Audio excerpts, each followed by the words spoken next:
Silas Thorne, the hardest man in all of Colorado Territory. They say his heart froze the day his first love was taken from him. 20 years of ice. 20 years of stone. Then she arrived. Evangeline Dalton, his arranged bride. A woman he was forced to marry for the land. He demanded one thing. Kiss me, Evangeline. Make it real. Make me feel something. But what she did next, what happened in that single moment, changed everything.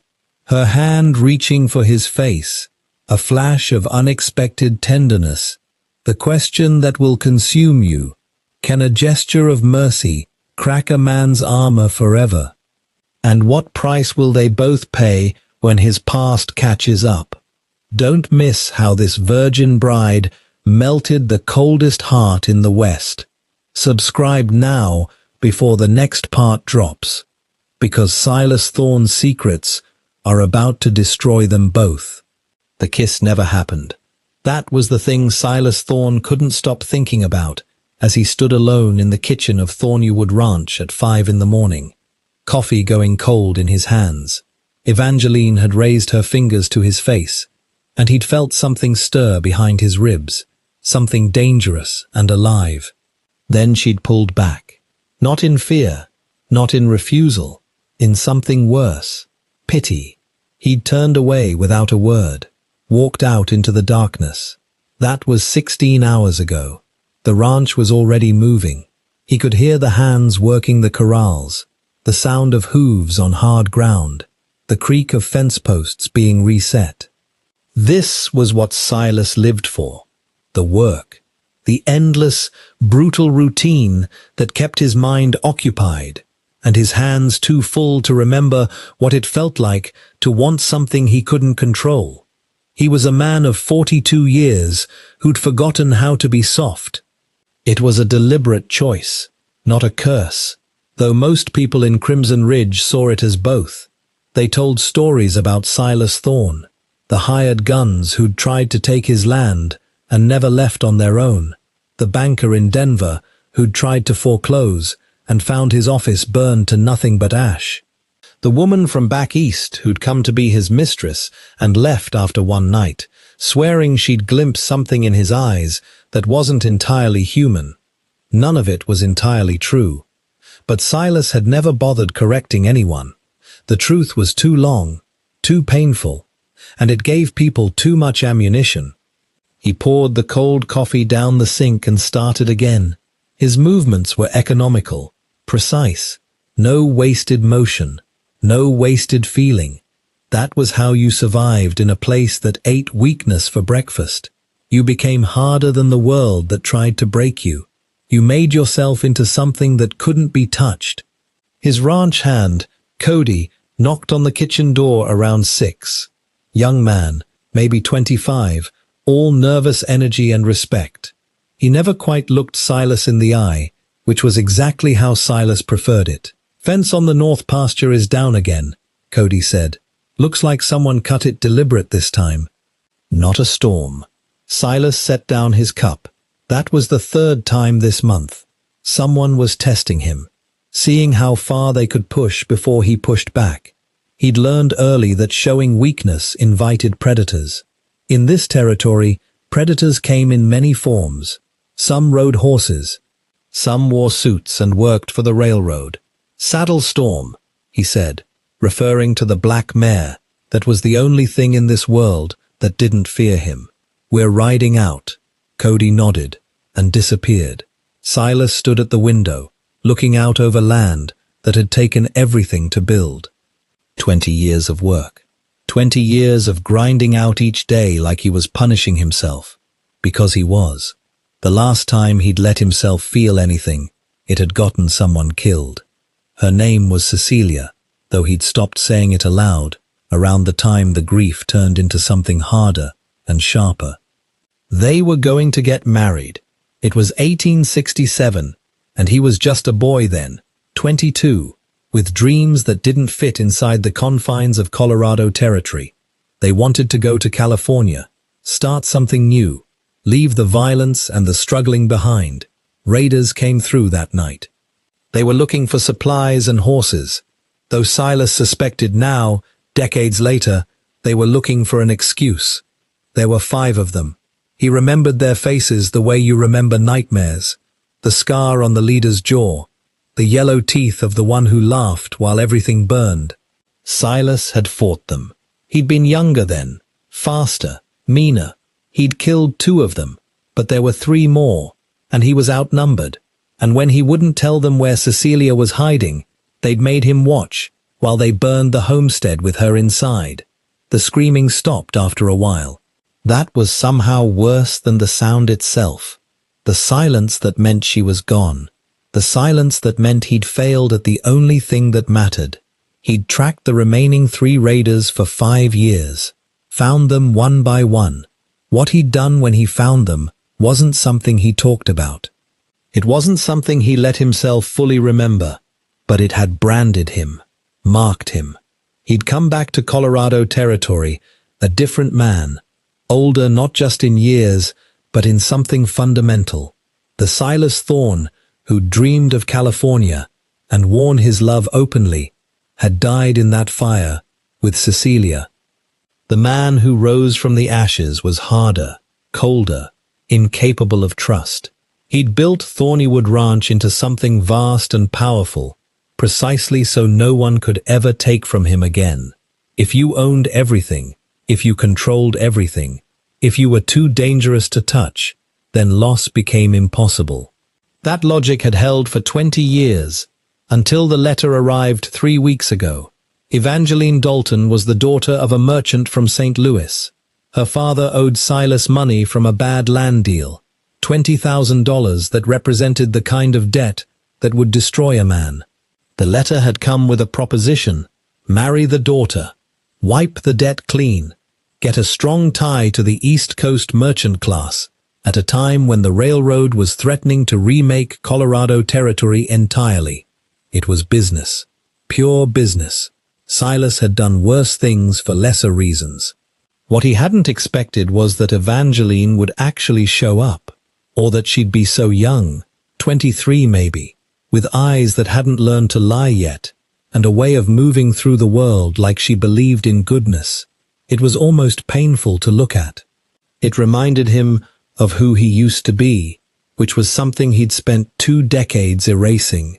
He'd been deliberately cold with her, almost cruel in his distance. He'd made the terms clear. This was a contract, not a love match. She would fulfill her duties as his wife. She would bear his heirs if he decided he wanted them. But she would not expect tenderness. She would not expect romance. She would not expect to break through the walls around his heart, because those walls were reinforced with the bodies of everyone he'd ever let close. She'd accepted these terms with a small nod. Then she'd begun the slow, methodical work of disrupting everything he'd built. It started small. She'd noticed he took his coffee black and without sugar, and she'd started leaving it on the table in the morning before he came down. She'd organized his library, which had sat in chaos for years. She'd begun cooking meals instead of letting the kitchen staff handle everything, and she'd made them better, richer, more alive than the bland survival food he'd been eating for 2 decades. Last night had been the first time she'd truly crossed a line. They'd been in the study after supper. She'd been reading, and he'd been pretending not to watch her. The firelight had caught the edge of her profile, and he'd been struck by how young she was, how untouched, how everything about her represented a world he'd burned behind him. He'd stood up, without thinking. "Kiss me," he'd said. The words had come out harsh, demanding. A test. Surely when she kissed him, she'd feel it. The absence of feeling, the void where his heart used to be. Surely she'd recoil and understand that she was married to a ghost. She'd stood slowly. She'd come toward him, with her hands trembling slightly, and instead of fear in her eyes, he'd seen something that undid him. Recognition, like she was looking at a man who was suffering and asking permission to help. That was when she'd stopped. When she'd raised her hand to his face, but not let it fall. When she'd simply held her palm near his cheek, without touching. as if offering him the choice to close the distance or pull away. It was a gesture of such profound tenderness that he'd had to leave the room or do something he couldn't take back. Now, riding out to check the fence on the north pasture, Silas tried to convince himself it meant nothing. People were kind. People offered comfort. It was what they did. It was the thing that got them killed. The fence cut was deliberate, clean, professional. Someone who knew what they were doing. Silas traced the edge of the severed wire, his mind working through possibilities. The railroad sent agents sometimes, hoping to spook him into selling. The land to the north was worth millions if the track ran through it. Or it could be someone else, someone from his past. He'd made enough enemies to keep an army occupied. "Boss," Cody said carefully, "there's something else." Silas turned. Cody was pointing to tracks in the dirt, horseshoes, deep impressions that suggested the rider had been moving hard and fast. The tracks led back toward the main house. Something in Silas's chest went cold in a way that had nothing to do with the morning air. Evangeline. The thought arrived fully formed and urgent. She was alone at the house, with only the kitchen staff and the old groundskeeper. If someone had ridden in after dark, if someone had wanted to send a message, he was mounted before rational thought could slow him down. Storm responded to his urgency, and they moved fast, the way a predator moves when it's heard the cry of something vulnerable. The ride back took 12 minutes. It felt like hours. The main house was quiet. Too quiet. No smoke from the kitchen. No sounds of morning routine. Silas hit the ground running, his hand already moving toward the pistol at his hip. He'd faced down 5 armed men before. He'd stared down death and refused to blink. But the possibility of failing again, of letting someone close and then losing them, it hollowed him out in a way he couldn't afford. He found Evangeline in the kitchen, alive and whole, and standing at the stove, making biscuits. The relief that flooded through him was so intense, he had to grip the counter to stay upright. He covered it quickly, hardening his expression before she could read anything in his face. "Someone cut the north fence," he said. His voice came out flat. Deliberately, professionally. She turned from the stove, a dusting of flour on her apron. "Do you know who?" The question was sensible. Practical. It wasn't the question he needed her to ask, which was why she kept catching him off guard. She wasn't asking him to reassure her. She wasn't asking him to protect her. She was asking him to think clearly about a threat. She was treating him like a partner. "Not yet," he said. "But I will." "You should eat first," she said. "You've been up since before dawn. You need food." He should have refused. It was what the hard version of Silas Thorne would do. Dismiss her concern, walk away, disappear back into the work. But he was tired, more tired than he'd been in years. And something about the way she said it, like his welfare mattered, like his survival was a thing worth considering, it cracked something inside him. He sat at the table while she brought him breakfast, fresh eggs, biscuits that smelled like butter and salt, coffee that was still hot. Basic things, the kinds of things people who loved each other did for one another without thinking. After breakfast, "I need to go into Crimson Ridge," she said, sitting across from him. "I promised Dr. Hayes I'd help with supplies for the clinic. They had a mining accident yesterday. 3 men injured. Crimson Ridge was a town of maybe 2,000 souls, a place where gossip moved faster than horses, and everyone had an opinion about everything. Taking Evangeline into town would announce their marriage in a way that couldn't be taken back. It would make her a target if anyone was looking for leverage. "No," he said. "Silas, it's not safe. Not right now." She set down her fork. When she looked at him, there was something in her face that reminded him again of who he'd been, a kind of stubborn idealism that believed in people. Believed they were worth the risk. "The miners are dying," she said simply, "because they got caught in the earth, and it broke them. because no one was there to help them. I have medical training. I can save them. I think you're right, that I shouldn't go alone, but I'm going. And I think you're a man who would never let someone else's wife face danger by herself. So I think you'll saddle up and ride with me. She was throwing his own logic back at him, using his code against him, and he realized that this was what terrified him most. Not the predators outside his walls, not the enemies he'd made building his empire. It was the possibility that this woman, this young, stubborn woman with flower in her hair and conviction in her eyes, was going to make him care, was going to reintroduce feeling into the careful calculus of survival, was going to remind him what it felt like to want to keep someone safe, and therefore, what it would feel like to lose her. "You're going to get us both killed," he said, but he was already reaching for his hat. She smiled, and it was like watching sunrise after decades of darkness. The ride into Crimson Ridge took 2 hours. Silas kept Evangeline between him and the town, positioning himself like a shield, though she didn't seem to notice. She sat tall in the saddle, dressed in a dark traveling dress that looked practical and elegant at once. He wondered if everything she did was calculated to seem effortless, or if some people were simply born knowing how to move through the world like they belonged everywhere.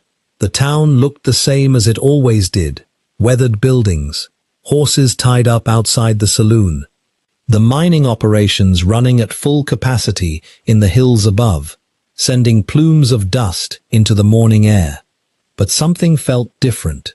There was a tension in the air that had nothing to do with the injured miners. The kind of tension that came when predators entered a territory and everything small went quiet. Doc Hayes's clinic was a small building on the eastern edge of town, painted white and neat. It was Evangeline who noticed the man first. He was standing across the street, pretending to be interested in the window display of the general store, but he was watching the clinic, watching them. Silas felt his hand move toward his pistol without conscious thought. "Don't," Evangeline said quietly. She'd noticed where his attention had gone. "Not yet. Not until we know what he wants."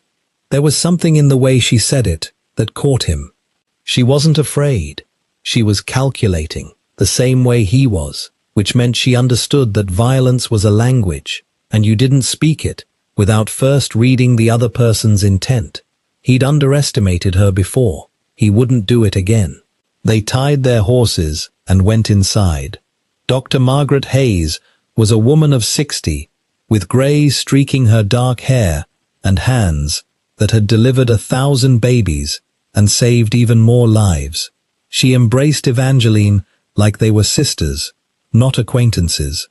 Then she looked at Silas and straightened slightly, the way people always did when they understood they were in the presence of someone dangerous. "Mr. Thorne," she said, "I wasn't expecting to see you." "My wife wanted to help," he said. The word wife came out clipped, defensive, as if he had to explain his presence, had to defend his right to be beside her. "The miners," Evangeline said. "Tell me about the injuries." Dr. Hayes led them to the back room, where 3 men lay on cots, their bodies wrapped in bandages, and their faces tight with pain. One had a broken arm and multiple lacerations. Another had a collapsed lung and was struggling to breathe properly. The third was unconscious, his head wrapped in blood-stained cloth. Evangeline moved into action, with a grace that Silas found himself unable to look away from. She was asking questions, examining wounds, taking stock of supplies. She moved like someone who'd been born to this work, like healing was as necessary to her as breathing. For a moment, Silas could see past the young wife he'd brought to Thornywood. He could see a person with a depth of purpose that made her dangerous in her own way. Dr. Hayes was watching him watch her. There was something knowing in her gaze. "She's different from what you expected," the doctor said quietly. "I don't know what I expected," Silas admitted. It was too honest. He never gave people access to his uncertainty. "That's the point," Dr. Hayes said. "You're both going to surprise each other, That's where the real danger lies.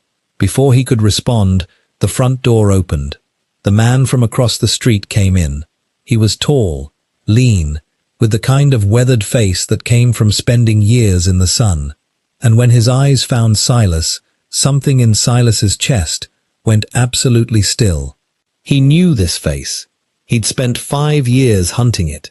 "Well," the man said, and his voice was exactly as Silas remembered it, the voice of someone who'd burned a homestead and laughed while a woman screamed. "Silas Thorne, never thought I'd see you again." The name came back to him like a curse. Marcus Thale, one of the 3 raiders who'd survived that night 20 years ago. The one with the yellow teeth. The one who'd made the decision to hunt inside the homestead while the others stood guard. The room went completely silent. Evangeline had stopped moving. Dr. Hayes had stepped back. The injured miners seemed to hold their breath. Silas's hand was already moving toward his pistol when Marcus raised both hands in a gesture of surrender. But there was a smile on his face. A smile that suggested this wasn't surrender at all.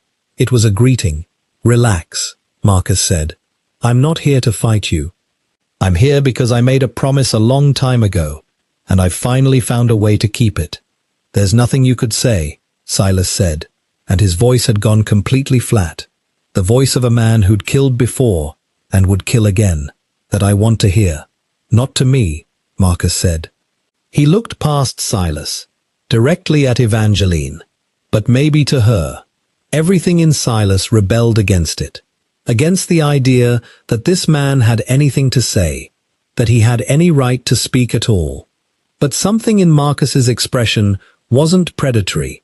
It was almost sad, almost apologetic, which was somehow worse. "I was at the fire," Marcus said. His voice had lost its hardness. It was just a man, old now, with lines around his eyes. "At your homestead. I was the youngest then. 17 years old, mean because I was scared, angry because nobody had told me who I was yet." "Get out," Silas said quietly.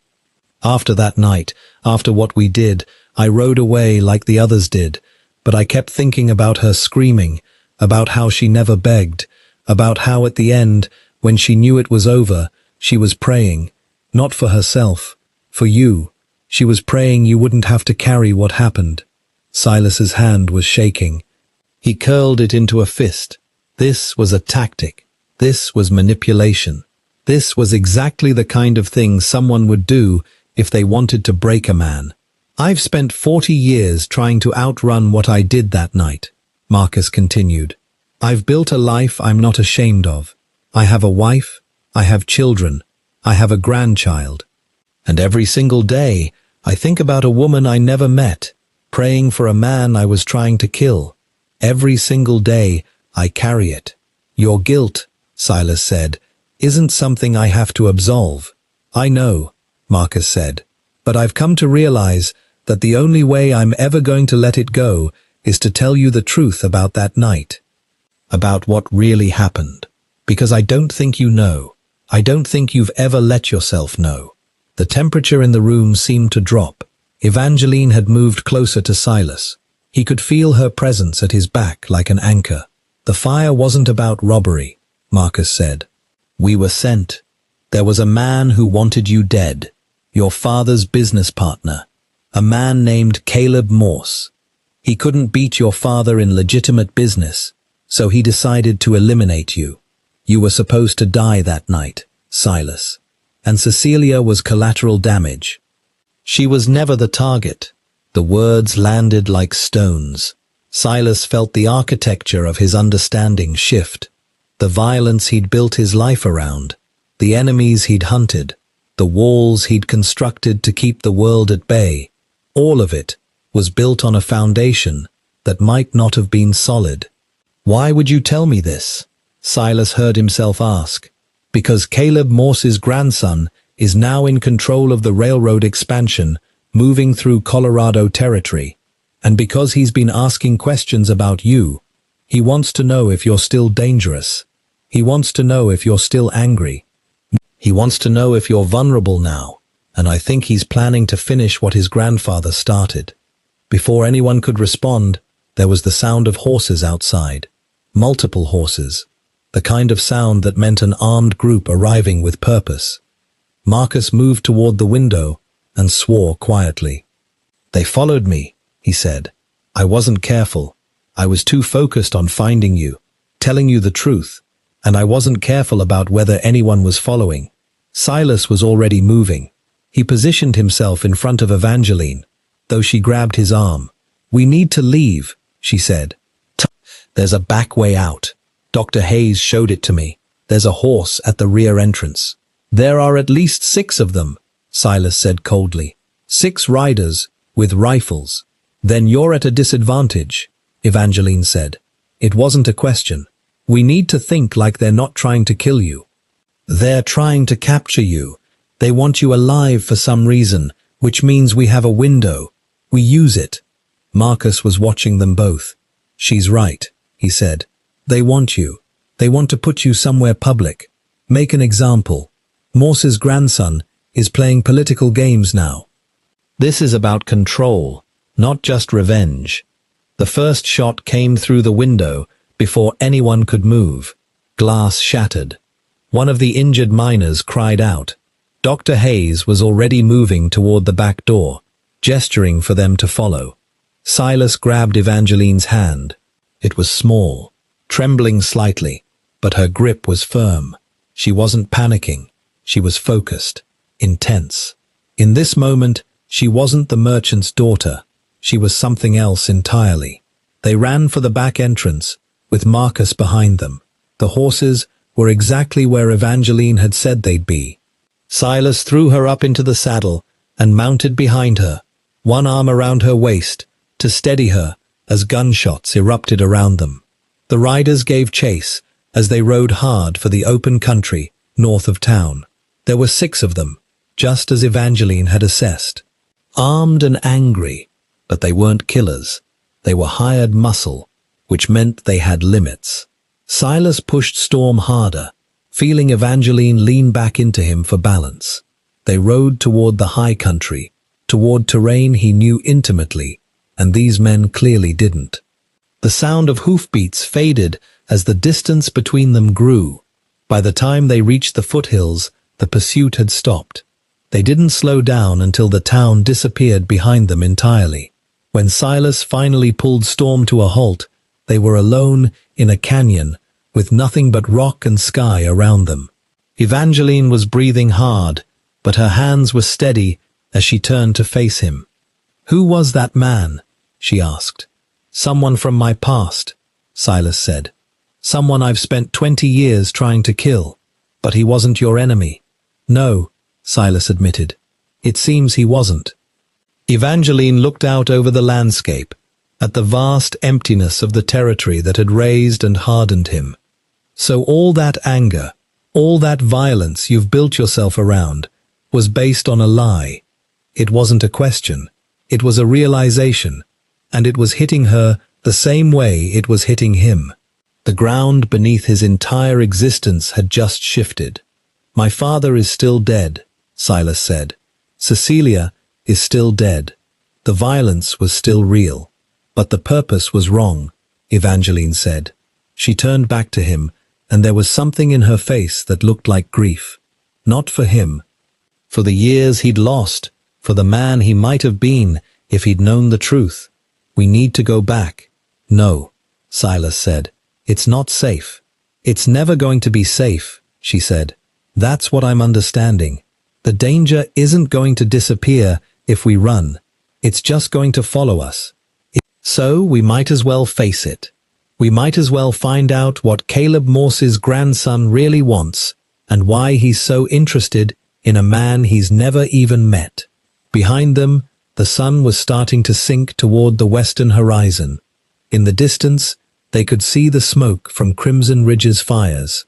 And somewhere in that town, Marcus Thale was dealing with the consequences of his own choices, just like Silas was going to have to deal with the fact that his entire understanding of who he was and why he'd become this man was built on a foundation of revenge for something that was never his responsibility to avenge. "If we go back," Silas said, "and if Morse's grandson is what Marcus said he was, then we're walking into something that could destroy us both." Evangeline reached over and took his hand. It was such a simple gesture, but it struck him with the force of a physical blow. This woman whom he'd married for business reasons, whom he'd kept at a distance, whom he'd tried to make understand that he had nothing soft left to offer her. This woman was choosing to walk into danger beside him. "I know," she said, "but you're not alone anymore, and I think maybe that changes things." The canyon was getting darker as evening approached. In the distance, Silas could hear the sound of more riders approaching from Crimson Ridge. They were being tracked. They were being hunted. And for the first time in 20 years, Silas Thorne wasn't facing it alone. He had someone beside him who understood that some things were worth the risk. Someone who believed that even a man like him deserved a second chance. The realization terrified him far more than any gun ever could. The riders caught up with them 3 miles from Thornywood Ranch. Silas heard them first, the distant thunder of hoofbeats that meant they'd abandoned stealth for speed. He pulled Storm to a halt and turned to face the direction they were coming from. Evangeline's grip on him tightened slightly, but she didn't ask him to keep running.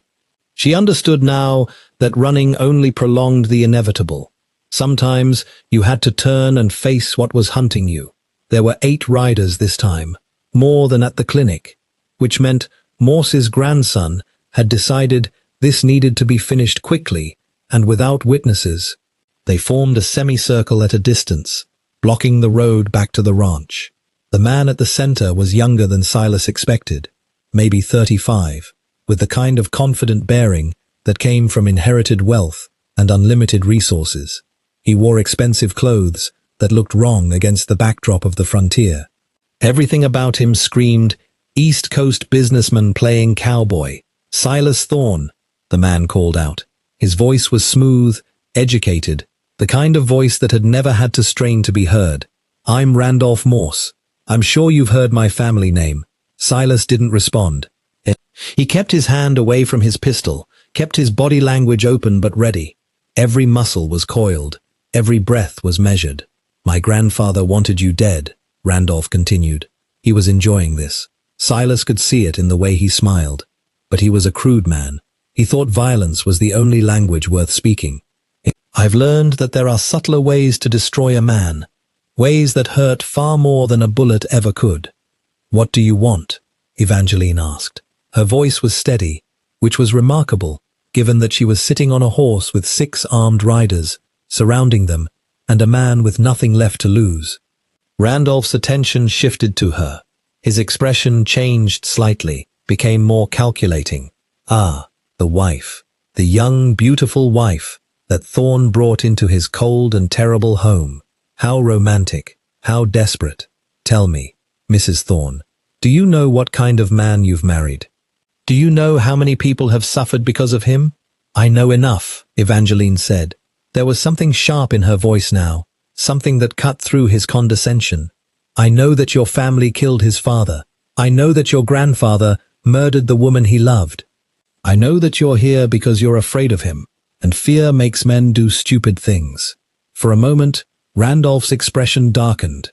The control slipped. Then he smiled again. But it was different now. It was the smile of someone who'd just decided on something important. "Marcus Thale," Randolph said, "told you this story, didn't he? About my grandfather's role in the violence. How touching. How convenient for you both to have a narrative that allows you to see yourselves as victims rather than architects of your own destruction. Where is Marcus?" Silas asked. "Safe," Randolph said. "For now, though his safety depends entirely on what happens next. You see, I have a choice to offer you, Mr. Thorne, and I think you'll find it far more effective than anything my grandfather could have accomplished through simple violence." He gestured to one of his riders, who handed him a document. Even from a distance, Silas could see the official seals, legal paperwork, binding documents. "Your ranch," Randolph said, "is built on stolen land. The deed was forged by your father 40 years ago. It was supposed to belong to my grandfather. When he couldn't take it through business, he tried other means. But the paperwork was always the real weapon. I've spent the last 5 years re-establishing the legitimate claim. I have proof of ownership. I have documentation. I have enough legal standing to take Thornywood Ranch and everything on it. The words hit Silas like a physical blow. Everything he'd built, everything he'd worked for, everything that had defined his identity as a man who couldn't be defeated. It was standing on a foundation of forgery. "You're lying," Silas said. "I'm not," Randolph said. He held up the papers. "You can hire the best lawyers in Colorado Territory, and they'll tell you the same thing. The land isn't yours. It never was. And unless you agree to my terms, I'm going to make sure everyone knows it. I'm going to file these papers with the territorial office in Denver. I'm going to have you removed from your own ranch. I'm going to make sure that every hand who works for you understands that they're working for a man who has nothing, that their wages are as worthless as the man paying them." Evangeline shifted in front of him, and he felt her sudden tension. She understood what this meant. This wasn't about violence. This was about destruction of a different kind. This was about taking everything and leaving him with nothing to rebuild from. "What are your terms?" Silas asked. His voice was completely steady, which took every ounce of control he possessed. "You leave Colorado Territory," Randolph said. "You take whatever you can carry, and you ride out. You never come back. You never speak my family's name again. You disappear into whatever frontier remains, far enough from civilization that no one cares about you. In exchange, I don't file the paperwork. The land remains legally yours. Your ranch stands.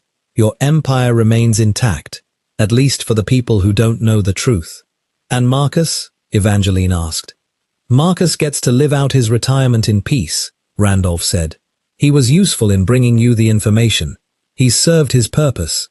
Unless you refuse my terms, in which case I'm afraid he becomes a liability." The silence that followed was absolute. Silas could feel Evangeline trembling, but not from fear, from rage, from the understanding that they were being offered a choice that wasn't really a choice at all. Either Silas left everything behind, including his wife, or Marcus died. And if Silas refused and tried to fight, Randolph would destroy him through the law, which was the one weapon that violence couldn't overcome. "You're asking him to abandon me," Evangeline said. Her voice was quiet but dangerous. "You're asking him to leave his wife behind while he runs to save a man he's only just met. I'm asking him to prove that he's capable of sacrifice," Randolph said, "to show that he's more than just a man who uses violence to solve his problems. I'm asking him to finally become something other than the beast my grandfather created." Silas felt his hand clench into a fist. This was the cruelty of it. Randolph wasn't wrong. The choice he was offering was designed to force Silas to prove he'd changed, to prove he wasn't just a predator protecting territory, to prove he could value something beyond himself. "No," Evangeline said. She was turning in the saddle to face Silas directly. "No, you're not going to do this. He's going to kill Marcus if I don't," Silas said. "Then we save Marcus, without abandoning each other," Evangeline said. She pulled a pistol from beneath her traveling dress. Silas hadn't even known she had it. "You taught me to think like a predator. Now watch." She fired once, deliberately missing Randolph, but close enough that the bullet grazed his shoulder. His horses spooked. The riders nearest him panicked as the animals reared. In the confusion, Evangeline spurred their horse forward toward the gap that had opened in their circle. For a moment, it worked. Storm responded to her urgency and bolted. They were through the circle before anyone could react. But the reprieve lasted only seconds. The riders recovered and began to pursue. Silas did something then that he'd never done before. He let someone else drive. He kept one arm around Evangeline to keep her balanced, but he put his other hand over her gun hand and aimed backward at their pursuers. 3 shots. 3 riders fell off their horses. Not dead, just disabled. Enough to slow the pursuit. "Keep going," he said. They rode hard for the ranch, but Silas knew they were trapped. Thornwood was only a refuge if they could hold it, if they had to defend it, and they only had a handful of ranch hands against Randolph's hired guns. When they finally reached the gates, Silas pulled Storm to a halt. Evangeline was still breathing hard, still focused on what came next. She was the calmest person on the property, which told him everything he needed to know about her character. "We need supplies," she said. "Food, water, ammunition, and horses. Not to run, to prepare. If Randolph wants a war, then we're going to give him one. He has legal documentation," Silas said. "You can't fight that with guns." "No," she said, "but you can fight it by proving it's forged. That's what we're going to do. We're going to contact your father's old associates. We're going to find whoever actually created the paperwork for the original deed. We're going to prove that Randolph is lying, and then we're going to use that evidence in court." "That could take months," Silas said. "Then we spend months," Evangeline said. She jumped down from the horse with a fluidity that suggested she'd been around ranches her whole life, instead of just arriving 3 weeks ago. "But we do it together. We do it smart. And we make sure that Randolph Morse understands that he made a terrible mistake when he decided to play with fire." She went into the house with a purpose that Silas found himself having to match. She was organizing, planning, thinking 3 steps ahead. She was calling for Cody and asking for supplies. She was writing a list of names and contacts. She was becoming something Silas had never imagined when she stepped off that stagecoach. She was becoming a partner. One of the hands brought him a telegram that had arrived while they were in town. It was from Marcus. A single line. "Randolph lied about me. I'm safe. Fight for what's yours." Silas held the paper and felt something shift inside his chest. All his life, he'd believed that vulnerability was weakness. That caring about people made you a target. That survival meant isolation. But here was Marcus, a man who'd been his enemy, proving that sometimes redemption was possible. And here was Evangeline, a woman he'd married for business, proving that partnership could exist even in the harshest landscape. That night, they sat in his study, the room where she'd reached out to touch his face and he'd run away. Now they were strategizing together, going through old documents and land records, finding the names of people who might have information about the original deed. "When did you learn to shoot?" he asked her.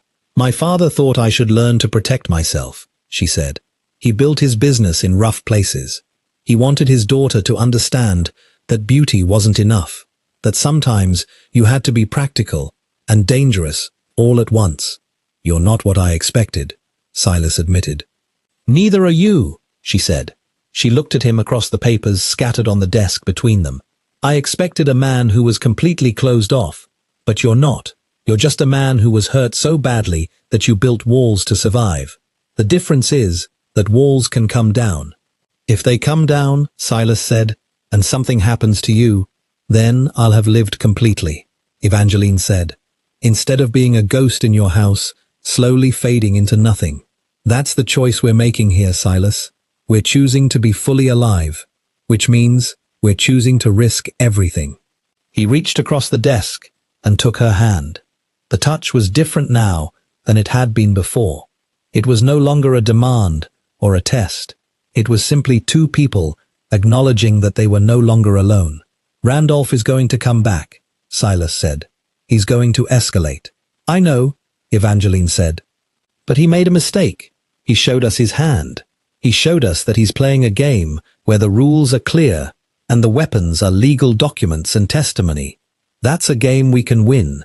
That's a game where your history of violence actually works against you, but my training in law and business works for us." Over the next week, they sent telegrams to people in Denver and St. Louis. They reached out to lawyers and land agents. They built a case, and slowly, carefully, the truth started to emerge. Silas's father had indeed forged the original deed, but not because he was stealing from Morse. He was hiding the land. He was protecting it from Morse, who'd already shown himself to be willing to kill to get what he wanted. The paperwork Randolph had was a forgery of the forged deed, a document layered so deeply in lies that the courts would have to unpeel decades of history to determine the truth. Which meant that when Silas presented evidence that his father's original claim was constructed to protect the land from criminals, the entire Morse legal claim fell apart. But it wasn't just the legal victory that changed things. It was what happened between Silas and Evangeline while they were fighting. In the space of preparation and planning, she became more than a wife. She became someone he trusted, someone he wanted to protect, and who wanted to protect him. Someone who understood that strength wasn't about never needing help. It was about choosing to accept it. The night that the lawyer in Denver sent confirmation that Randolph's claim was invalid, Silas found Evangeline in the library. She was reading by lamplight, and she looked peaceful, in a way that suggested she'd finally stopped being afraid. He knelt in front of her chair. It was a gesture that would have been impossible for him months ago. It was surrender. It was admission. It was the thing a man like Silas Thorne had trained himself never to do. "I don't know how to love you," he said. "I don't know if I remember how, but I want to try. I want to stop being the ghost in this marriage and actually be a man, standing beside his wife." She set down her book and reached out. She took his face in her hands, the way she'd tried to do that night in the study. But this time, he didn't pull away. This time, he let himself feel it. The warmth of her palms, the gentleness of her touch, the tremendous risk of letting someone close when you'd spent 20 years convinced that closeness meant death. "You're already doing it," she said. "You stopped running. That's the first step." They kissed then, and it wasn't the demanding thing he'd asked for before. It was something softer, deeper, more true. It was a man and a woman meeting in the middle of their own storm and finding that they could stand together, that together they were stronger than they'd ever been alone. Outside, the Colorado Territory stretched out in all its wild beauty and fierce loneliness. But inside Thornwood Ranch, in the study where he'd run away, and in the library where he'd finally learned to stay, Silas Thorne understood that he was no longer alone, and that, in the end, was worth more than all the land he'd spent his life defending. It was worth the risk of opening his heart. It was worth becoming human again. The letter arrived on a Wednesday morning, delivered by a stranger who left before anyone could question him. Silas found it on the desk in his study. His name written in handwriting he recognized immediately. Randolph Morse. The seal was broken, which meant someone had read it already. Which meant someone had wanted him to know it had been compromised. Inside was a single photograph and a message. The photograph showed Evangeline. She was in a room Silas didn't recognize, and she was alone. But there was something in her expression that told him she was afraid, truly afraid. Not the controlled fear she'd shown when facing down Randolph's riders, but the primal fear of someone in real danger with no clear path to escape. The message was brief. She came to Crimson Ridge yesterday to visit Dr. Hayes, such a dedicated wife, thinking she could help the injured miners without her husband's protection. I have her now. She's safe, for the moment. But the clock is ticking, Mr. Thorne. You have until sunset. Come alone to the old silver mine north of town, or I start removing pieces of her to send back to you.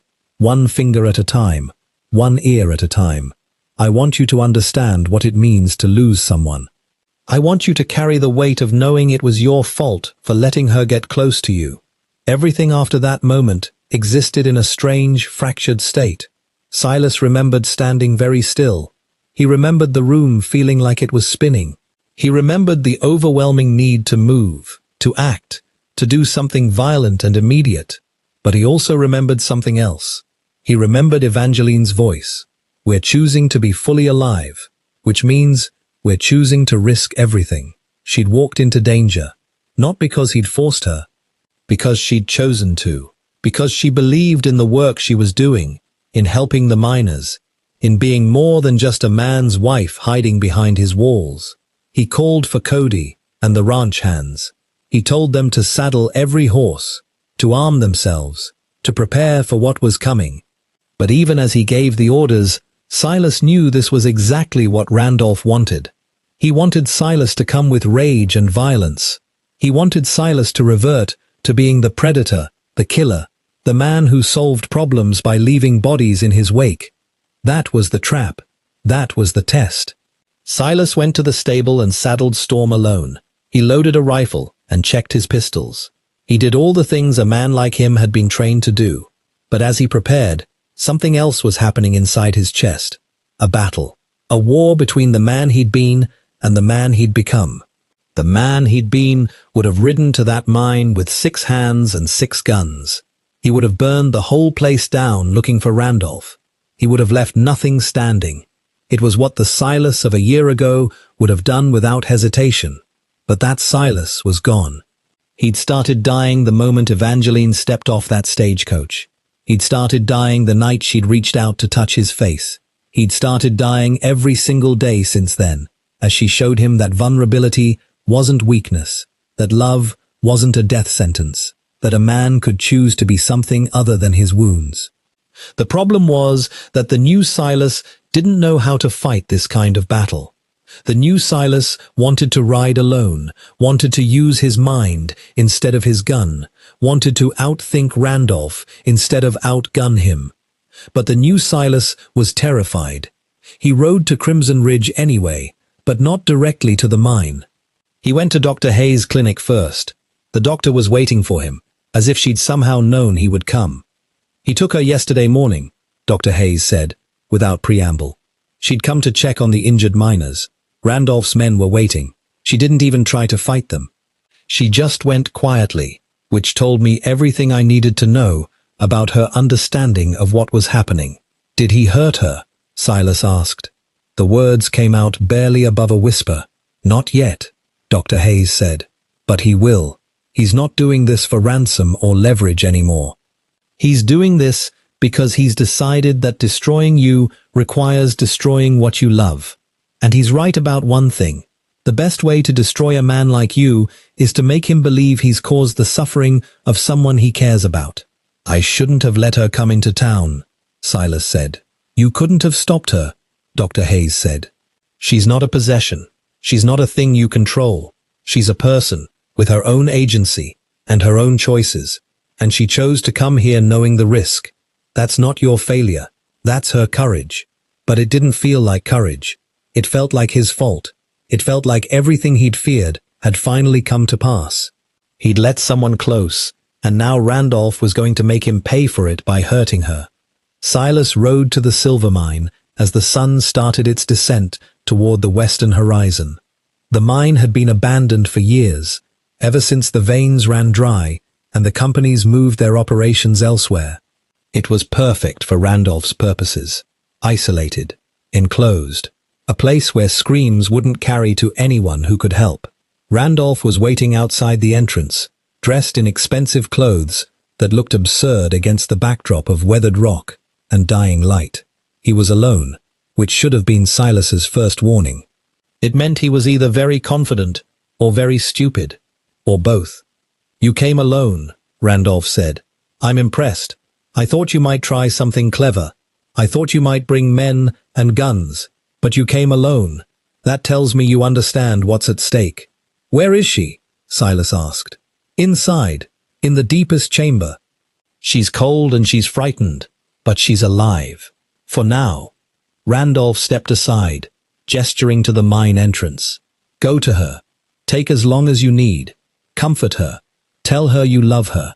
Make promises you might not be able to keep, because when you come back out, you're going to kneel in front of me, and you're going to beg me to let her live.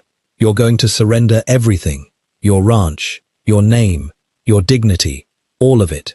And even then, I might decide to kill you both anyway, just so my grandfather's death isn't the only thing my family remembers about you.